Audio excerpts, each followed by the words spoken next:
కబీర్కు జ్ఞానార్జనయందు ఆసక్తి మెండు. అతడు వేసే ప్రశ్నలకు గురువులు సమాధానం చెప్పలేక చికాకు పడేవారు. విద్యను బోధించకనే పంపేసేవారు. అందుచేత కబీర్ పెద్దగా విద్యార్జన చేయలేకపోయాడు. పుష్పము వికసించగానే పరిమళమును వెదజల్లునట్లు కారణజన్ముడై కబీర్ విద్యార్జన చేయలేకపోయినను విద్యావంతుడయ్యాడు. కవి అయి గేయాలు వ్రాసాడు, భక్తుడై కీర్తనలు రచించాడు, గాయకుడై సుశ్రావ్యంగా గానం చేశాడు. భక్తి జ్ఞానాలతో పాటు కబీర్లో తీవ్ర వైరాగ్యము నిండి ఉండేది. ప్రపంచమంతా నిస్సారంగా గోచరించేది. అనుక్షణము జీవితం యొక్క అస్థిరత్వమే కళ్లకు కట్టినట్లు కనిపించసాగింది. మాలి యావత్ దేఖికే కలియా కరి పుకార్, పూలీ పూలీ చున్లయ కాల్ హమారీ బార్. సమీపిస్తున్న తోటమాలిని చూసి మొగ్గలు విలిపించాయి. విరబూసిన పూలు ఈరోజు కోయబడ్డాయి. మన వంతు రేపు వస్తుంది.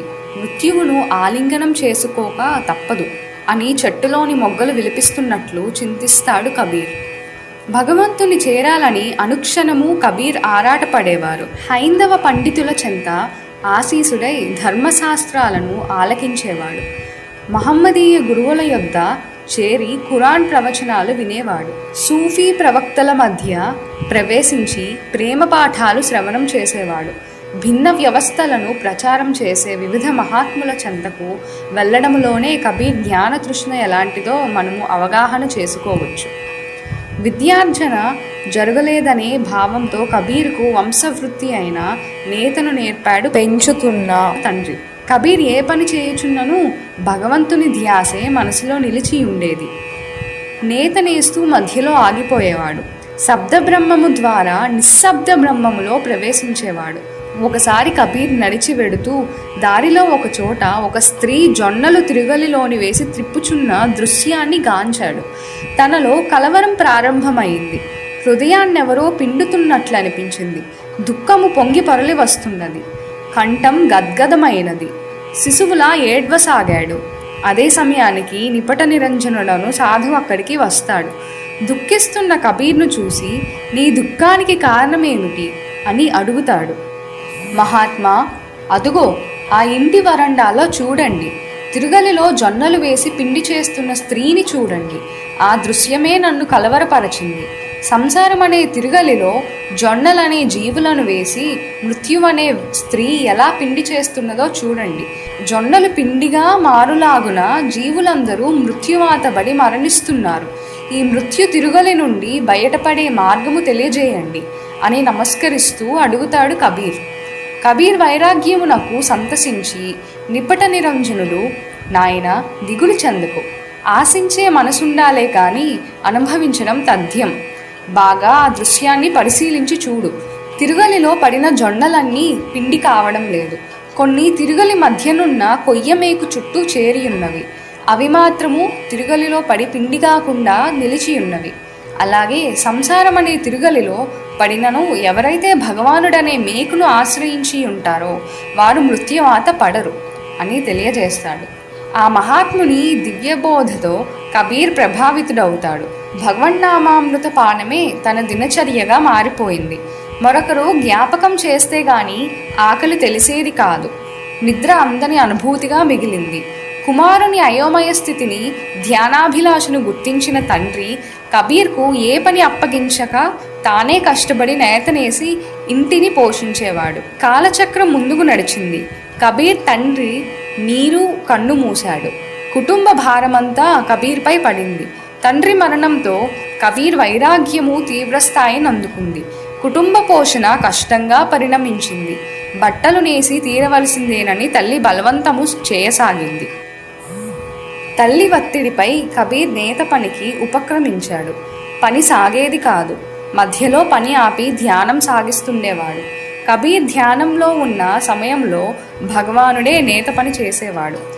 కబీర్ మామూలు స్థితికి వచ్చి పనికి సిద్ధం కాగానే స్వామి అదృశ్యమై కబీర్ హృదయంలో దాగేవాడు. బట్టలు తయారయ్యాయి. జగన్నియామకుని అదృశ్య హస్తం పనిచేయడం వల్ల బట్టలు సర్వాంగ సుందరంగా గోచరిస్తున్నాయి. బట్టలు విక్రయించి డబ్బు తీసుకొని రమ్మని కబీరుని తల్లి ఆజ్ఞాపించింది. కబీర్ బట్టలు తీసుకొని అమ్మడానికి సంతకు వెళ్తాడు. కబీర్ దగ్గర బట్టలు ఎవరూ కొనలేదు. ఇంత విలువైన బట్టలు మనము కొనలేమంటూ అందరూ వెళ్ళిపోతున్నారు. నిజమే కదూ. భగవంతుడే స్వయంగా తయారు చేసిన బట్టలకు ఖరీదెవరు నిర్ణయించగలరు? కబీర్ మాత్రము నిశ్చింతగా ధ్యాన స్థితిలో ఉన్నాడు. ఇంతలో ఒక బ్రాహ్మణుడు వచ్చి కబీర్ ముందు నిలిచాడు. అయ్యా, నేను పేదవాడును, ధరించుటకు వస్త్రములు లేవు, కొనుటకు నా వద్ద ధనము లేదు, దయచేసి మీరు సహాయం చేయండి అని ప్రార్థిస్తాడు. వెంటనే కబీర్ తన దగ్గరనున్న గుడ్డలో సగభాగము అతనికిస్తూ గ్రహిస్తున్న వ్యక్తి రాముడేనని అనుభూతి పొందుతాడు. బ్రాహ్మణుడు సంతోషముతో వెళ్తాడు. కొంతసేపటికి ఒక ముస్లిం ఫకీరు వస్తాడు. దయయుంచి ఈ పేదవాడైన ఫకీరుకు బట్టను దానం చేయగలరా అని కబీర్ని అడుగుతాడు. తన వద్ద మిగిలి ఉన్న బట్టను ఆ ఫకీరుకు సమర్పించుకొని కబీర్ తృప్తి చెందుతాడు. నా ధ్యానాన్ని కుంటుపరుస్తున్న ఈ గుడ్డను కూడా ఇచ్చేశాను, ఇక నాకు నిశ్చింతగా ధ్యానం జరుగుతుంది అని భావిస్తూ సంతసంతో ధ్యానాచరణకు ఉపక్రమిస్తాడు. కబీర్ త్యాగనిరతిని భగవద్భక్తిని పరీక్షించడానికి భగవానుడే బ్రాహ్మణుని రూపంలోని ఫకీరు రూపంలోని వచ్చి కబీర్ నుండి బట్టను దానంగా గ్రహించాడు. వేదశాస్త్ర పారంగతుడైన బ్రాహ్మణుడిగా వచ్చినను మహమ్మదీయ ఫకీరుగా వచ్చినను ఇద్దరికీ నిష్పక్షపాతంగా దానం చేశాడు కబీర్. ఎవరు వచ్చారు అనేది కబీర్ దృష్టి కాదు, వచ్చిన వ్యక్తిలో పరమాత్ముని దర్శించడమే కబీర్ ప్రత్యేకత.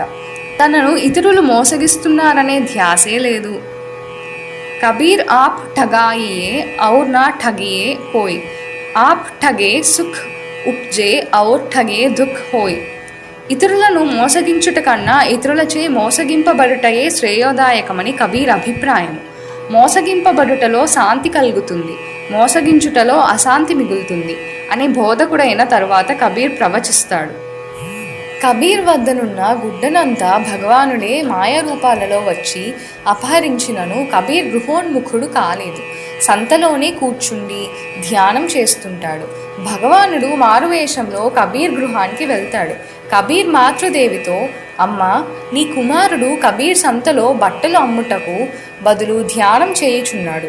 ఒక బ్రాహ్మణునికి ఫకీరునికి గుడ్డునంతా దానం చేసి తాను నిశ్చింతగా ధ్యానం చేయుచున్నాడు. నాకు బాధ కలిగి మీకు తెలియజేయాలని వచ్చాను. మీరు కబీర్ను అదుపులో ఉంచకపోతే లాభం లేదు అని భగవానుడు హితవచనములు పలుకుతాడు. కబీర్ తల్లికి ఆవేశం ఆకాశాన్నంటింది.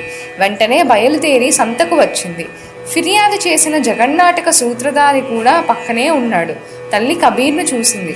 ఆక్రోశంతో ఒక్క అరుపు అరిచింది. కబీర్ చలించలేదు. గద్దించింది, పిలిచింది. అతీంద్రియ స్థాయిలో ఉన్న కబీర్కు వినిపించలేదు. ఇంతలో ప్రక్కనున్న బ్రాహ్మణ వేషధారి తన చేతిలో ఉన్న కర్రను ఆమె చేతికి అందించాడు. క్రోధావేశంలో ఉన్న ఆ తల్లి వెంటనే ఆ కర్రను తీసుకొని కబీర్ను కసితీరా కొట్టింది. కబీర్ చలించలేదు. కానీ కర్రను అందించిన బ్రాహ్మణుడు దెబ్బలు కోర్చుకోలేక గోల చేశాడు. ఆ బ్రాహ్మణుని శరీరంపై వాతలు పడ్డాయి. కబీర్ కళ్ళు తెరిచాడు. వెంటనే ఎదురుగానున్న ఆ బ్రాహ్మణుడు కోదండధారి అయిన శ్రీరామచంద్రమూర్తిగా దర్శనమిచ్చాడు. కబీర్ ఆనందముతో పరవశించి నమస్కరించాడు.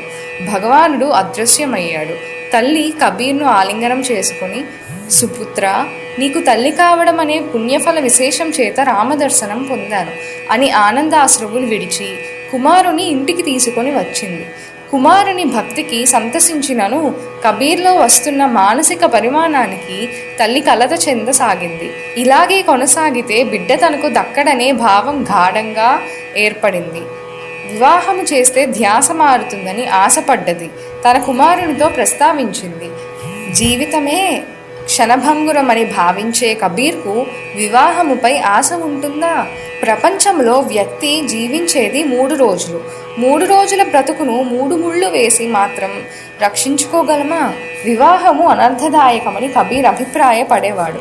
ఏక్ దిన్ ఐసా హోయాగా కో వూ కా హూ కా నహి, ఘర్ కీ నారీ కో కహే తనకి నారీ నహి. నీవు ఎవరికీ ఉపయోగపడని రోజంటూ ఒకటి వస్తుంది. నీ గృహంలోని నారియే గాక నీ శరీరంలోని నారి కూడా నిన్ను వదిలిపెట్టి నిష్క్రమిస్తుంది అని గానం చేసేవాడు కబీర్. కబీరు వివాహితుడు కావాలని తల్లి కృతనిశ్చయురాలయ్యింది. కబీరు ఎంత వారించాలని చూసినా లాభం లేకుండా పోయింది. వివాహం అనివార్యమైంది. తల్లి మాటను నిరాకరించలేని కబీర్ ఆమె ఆజ్ఞను శిరసా వహించాడు. లోయి అనే అందమైన యువతికిచ్చి కబీర్కు వివాహం చేశారు. వివాహం విద్యకు ఆనకట్ట వంటిదని చాలామంది అభిప్రాయపడుతుంటారు. అది వాస్తవము కాదు. సంస్కారవంతులను వక్రింపచేసే శక్తి ప్రపంచంలో ఎవ్వరికీ లేదు. వివాహానికి, జ్ఞాన సముపార్జనకు నిరోధం ఎక్కడున్నది? చూసేవాడిలో తప్ప. వివాహము చేసుకోగానే వ్యక్తిలో జ్ఞాన తృష్ణ నశిస్తుందని భావించడం భావ్యమా? అదే నిజమైతే అవివాహితులంతా జిజ్ఞాసువులై ఉన్నారా? అదంతా వ్యక్తి సంస్కార ప్రభావముపై ఆధారపడి ఉంటుంది. సంస్కారి వివాహితుడైనను జ్ఞాన సముపార్జన చేయగలడు. అసంస్కారి అవివాహితుడైనను వక్రమార్గంలో పయనించక తప్పదు. కబీర్ వివాహితుడైనను అతనిలో జ్ఞాన తృష్ణ తగ్గలేదు, వైరాగ్య జ్వాల ఆరలేదు. భగవదనుభూతికై అతడు ఆరాటపడసాగాడు. హైందవ గురువుల దగ్గరకు వెళ్ళి తనను శిష్యుడిగా స్వీకరించమని ప్రాధేయపడ్డాడు. కబీర్ మహమ్మదీయుడని, అతనిని శిష్యునిగా స్వీకరించుటకు వీలు లేదని హైందవ గురువులు నిరాకరించారు. నిరాశ చెందిన కబీర్ మహమ్మదీయ మత ప్రవక్తల వద్దకు వెళ్ళి జ్ఞానభిక్ష కోరేవాడు. తనకు కావలసింది మతము కాదు, మహిమాన్వితమైన సత్పదార్థము. కబీర్ ప్రవర్తన ఖురాన్ ప్రవచనములకు విరుద్ధముగా ఉన్నందున అతనికి జ్ఞానబోధ చేయడం అసంభవమని మహమ్మదీయ గురువులు తెలియజేశారు. కబీర్ హృదయం ముక్కలైపోయింది. కలత చెందిన మనస్సుతో ఆనాటి రాత్రి కాశీక్షేత్రములో గంగానది తీరమున నడుస్తున్నాడు. బాధతో హృదయం కుంచుకుపోతున్నది. గురువు లేక జ్ఞానాన్ని సముపార్జించడం సంభవమా?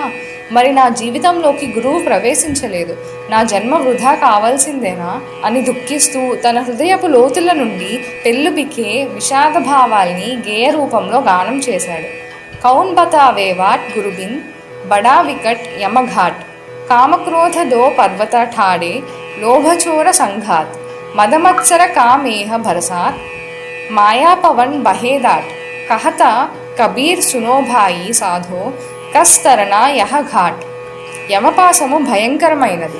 కామక్రోధాది పర్వతములు అడ్డుగా నిలిచి జీవన నౌకయానమును నిరోధించుచున్నవి. మరొక తీరమును చేరదమనిన అచ్చట దోచుకొనుటకు లోభము సిద్ధముగా ఉన్నది. మదమాత్సర్యములనడి జల్లులు నౌకపై పడుతున్నవి, మాయాగాలులు వీచుచున్నవి.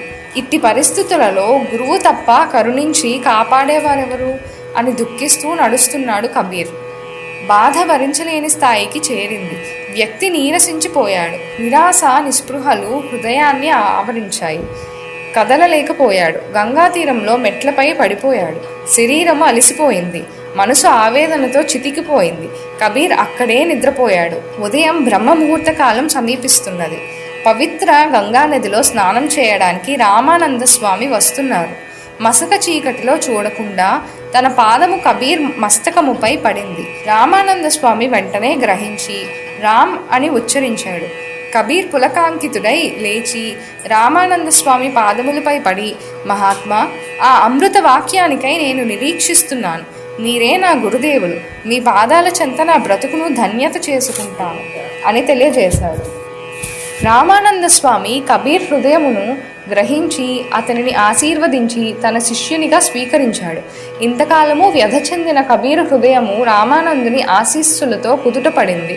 హృదయము నుండి ప్రేమ జల్లులు వర్షింపసాగాయి. గురుకృపతో తనలో ఉన్న అహంకారాన్ని సమూలంగా తుడిచిపెట్టబడిందని కబీర్ వ్రాసాడు.